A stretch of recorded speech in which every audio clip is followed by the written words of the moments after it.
तो गाइज इस वीडियो में मैं आपको RIMC जो कि राष्ट्रीय इंडियन मिलिट्री कॉलेज देहरादून में है, आपको पता होगा, उससे जुड़ी भी हर जानकारी देने वाला हूँ कि कैसे आप वहाँ एडमिशन ले सकते हो, क्या एग्जाम पैटर्न होता है, क्या एज क्राइटेरिया होता है, कैसे आपको फॉर्म मंगवाना है, क्या फी रहती है, हर एक चीज मैं आपको बताने वाला हूँ। अगर आपने अभी तक चैनल को सब्सक्राइब नहीं करा, एक बारी कर सकते हो और सब्सक्राइब करने के बाद बेल आइकन को प्रेस जरूर करना, ठीक है, ताकि आपको न्यू वीडियो की नोटिफिकेशन मिलती रहे। और वीडियो को लाइक शेयर कर देना क्योंकि ये वीडियो बहुत इंफॉर्मेटिव होने वाला है। जो भी आज तक आपके डाउट रहे होंगे RIMC से रिलेटेड वो सब क्लियर होने वाले हैं।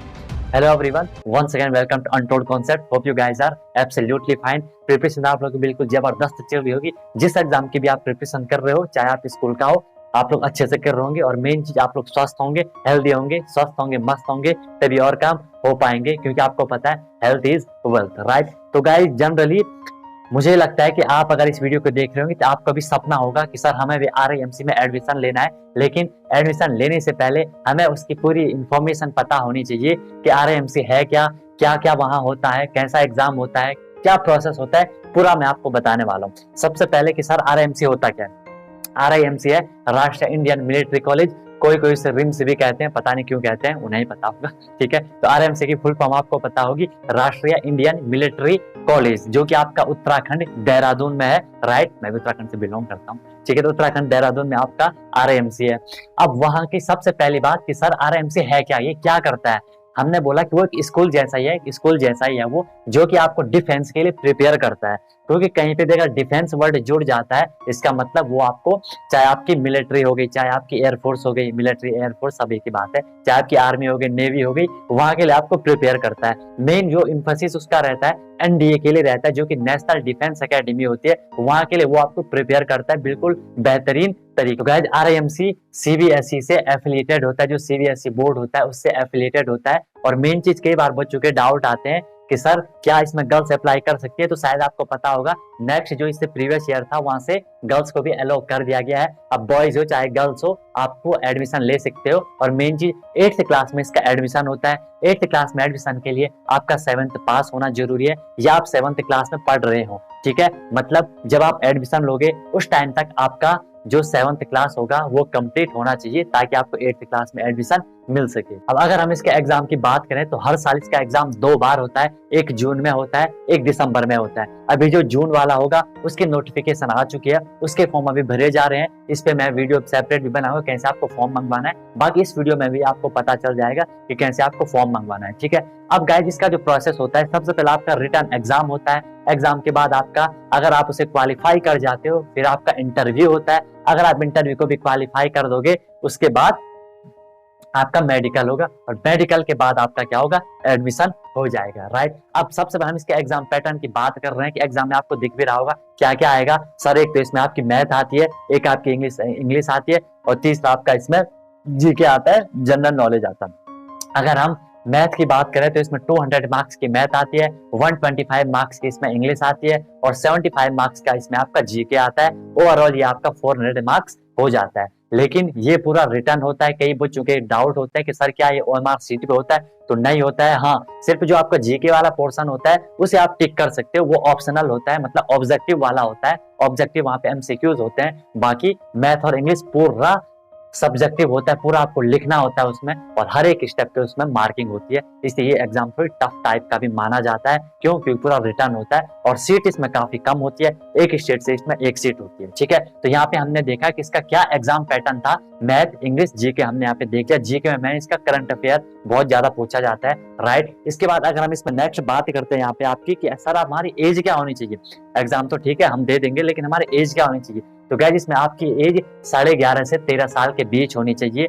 मतलब अगर मैं आपको डेट ऑफ बर्थ बताऊं तो जो यहाँ पे आपको दिख भी रहा होगा कि 2 जनवरी 2010 से लेकर के 1 जुलाई 2011 के बीच आपका बॉर्न होना चाहिए, ठीक है। इसके आगे पीछे आपका बॉर्न नहीं होना चाहिए, यहाँ पे आपको दिख भी रहा होगा फोटो में, ठीक है। तो अगर आपके एज क्राइटेरिया एलिजिबल हो रहा है तो आप इसके लिए अप्लाई कर सकते हो, ठीक है। तो एक बारी अगर आपने 400 मार्क्स का पेपर दे दिया, उसको आपने क्वालिफाई कर दिया, फिर आपका इंटरव्यू होगा। इंटरव्यू में क्या होता है, उसमें आपका पर्सनैलिटी डेवलपमेंट चेक करा जाता है कि पर्सनैलिटी कैसी है, आपकी कम्युनिकेशन स्किल क्या है, और मेन चीज आपकी इंटेलिजेंस चेक करी होती है कि क्या आप RIMC के मैं एडमिशन लेने के योग्य हो कि नहीं, आपकी इंटेलिजेंस इतनी है कि आप डिफेंस में जा पाओ, इस हिसाब से हो जाता है। फिर अगर आप इंटरव्यू को भी, अब इंटरव्यू 50 मार्क्स का होता है, लिसन केयरफुल, इंटरव्यू इसका 50 मार्क्स का होता है। उसके बाद अगर आप इसे क्वालिफाई कर जाते हो तो फिर आपका मेडिकल हो जाएगा, मेडिकल के बाद आपका एडमिशन हो जाएगा, ठीक है।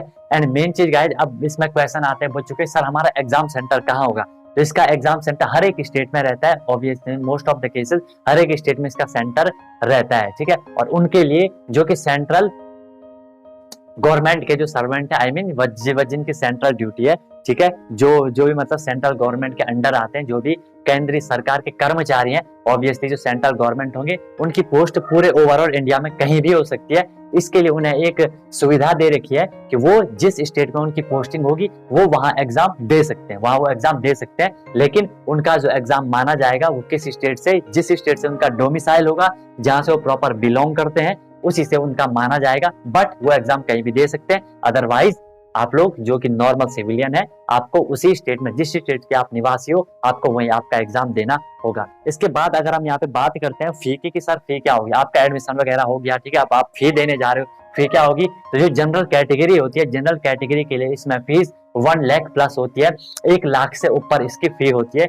1 साल की जनरल कैटेगरी के लिए। इसके बाद अगर हम यहाँ पे बात करते हैं किसकी, SC ST की, SC ST की फीस इसमें कितनी हो जाती है? वो आपकी 1 लाख से थोड़ी कम हो जाती है। अब अप्रोक्स बोल रहा हूँ, जनरल के 1 लाख से ज्यादा के भी 1,07,000 हो जाती है, और सिर्फ जो SC ST के लिए, उनके लिए 1 लाख से कम ही यहाँ पे फीस रहती है। उसमें कोई दिक्कत वाली बात नहीं है। अगर आप अफोर्ड कर सकते हो तो आप कर सकते हो, बाकी फीस ज्यादा है, लेकिन एक बार आप चले गए तो आपका सिक्योर हो जाता है डिफेंस के लिए। अगर आप पहली बात, अगर आपको डिफेंस में जाना है, आपका सपना है कि मुझे डिफेंस में जाना है, ये आपके लिए सबसे बेस्ट है, भले आपको थोड़ी मेहनत करनी होगी। अब इसमें आएगा कि सर हम फॉर्म कैसे मंगवाएं, ठीक है सर, कि हम एप्लीकेशन फॉर्म कैसे मंगवाएं।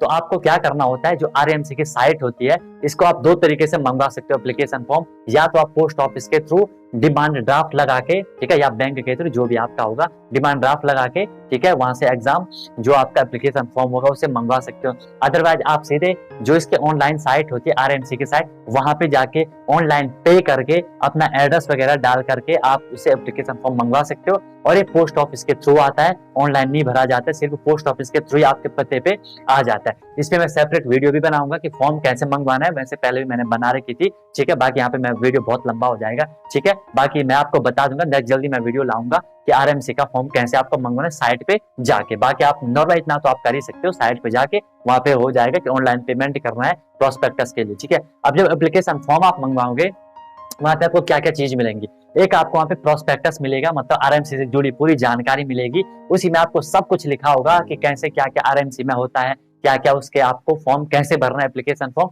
वो सब होगा। उसके साथ आपको एप्लीकेशन फॉर्म भी मिल जाएगा। एप्लीकेशन फॉर्म कैसे भरना है उस पर मैं वीडियो लेके आऊंगा, भी ये बहुत लंबा हो जाएगा, ठीक है।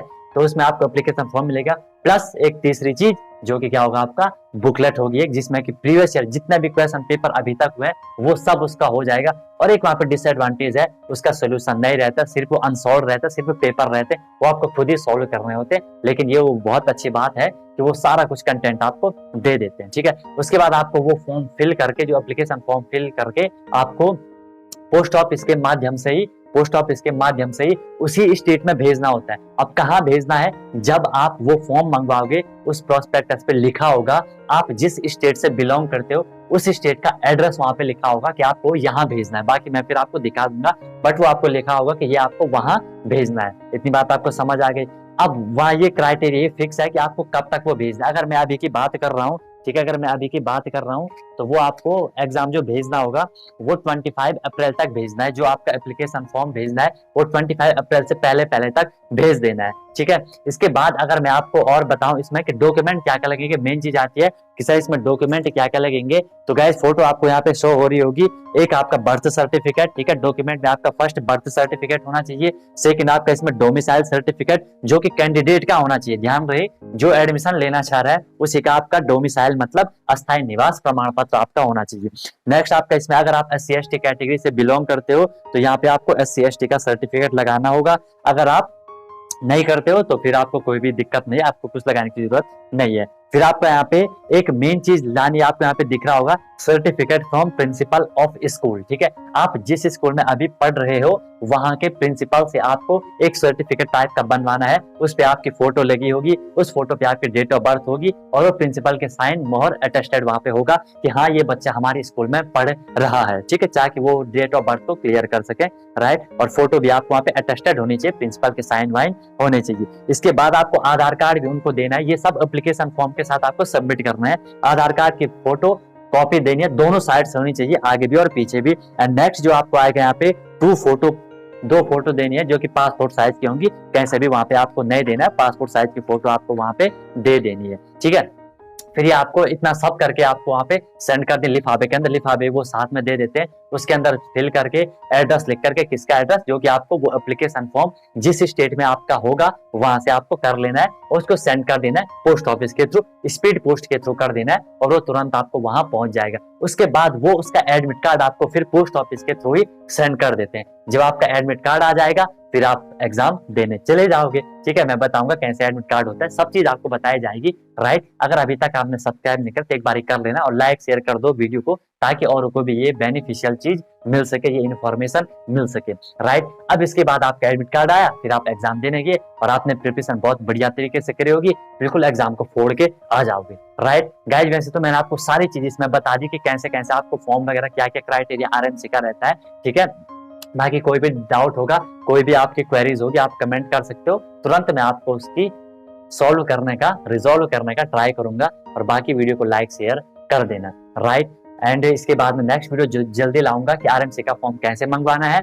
कैसे उसे फिल करना है और कैसे भेजना है, हर चीज मैं आपको यहाँ पे बताने वाला हूँ। फिलहाल के लिए आपको यहाँ से आरएमसी से जुड़ी हर एक डाउट आपका क्लियर हो चुका होगा कि क्या डेट ऑफ बर्थ है, क्या क्राइटेरिया है। ठीक है, अब इसकी प्रिपरेशन कैसे करनी है वो चीज भी मैं आपको बताऊंगा। फिलहाल अगर आप प्ले लिस्ट में जाओगे आपको आरएमसी की साइंस की प्ले लिस्ट मिल जाएगी, मैथ की मिल जाएगी। मैथ साइंस मैंने बिल्कुल कॉन्सेप्ट वाइज आपको करवा रखा है, कॉन्सेप्ट पढ़ो फिर प्रैक्टिस करना। ठीक है, मैथ आरएमसी के लेवल के मैं उतना डीप क्वेश्चन नहीं लाया अभी मैथ के, अभी वो सिर्फ जो क्वेश्चन सैनिक स्कूल के लेवल के ही क्वेश्चन है। बाकी मैं आपको क्वेश्चन की सीरीज लेकर के आऊंगा आरएमसी के लिए। कोई भी दिक्कत हुई तो बताना और एक जुनून के साथ, एक मेहनत के साथ पढ़ाई करते रहो। देखो रिजल्ट पे अभी फोकस नहीं करना है, अभी ये मत सोचो कि आगे रिजल्ट कैसा होगा क्या होगा, उसे छोड़ो। अभी आपको दिल लगा करके मेहनत करनी है, बिल्कुल ऑनेस्ट ईमानदारी के साथ मेहनत करनी है। अभी अगर आप अपने 100% दे दोगे डेफिनेटली आपको उसका 100% रिजल्ट देखने को मिल जाएगा, राइट। बाकी मिलता हूँ फिर नेक्स्ट वीडियो में। आपके कोई भी क्वेरी हो कि सही टॉपिक वीडियो बना दो, मैं जरूर लाऊंगा। ठीक है, मिलता हूँ फिर नेक्स्ट वीडियो में नए कॉन्सेप्ट, नए इन्फॉर्मेशन, नए मोटिवेशन के साथ। सीखते रहिए अनटोल्ड कॉन्सेप्ट के साथ। Wish you all the very best, be happy and one more thing, जब तक तोड़ोगे नहीं, यस तब तक छोड़ोगे नहीं।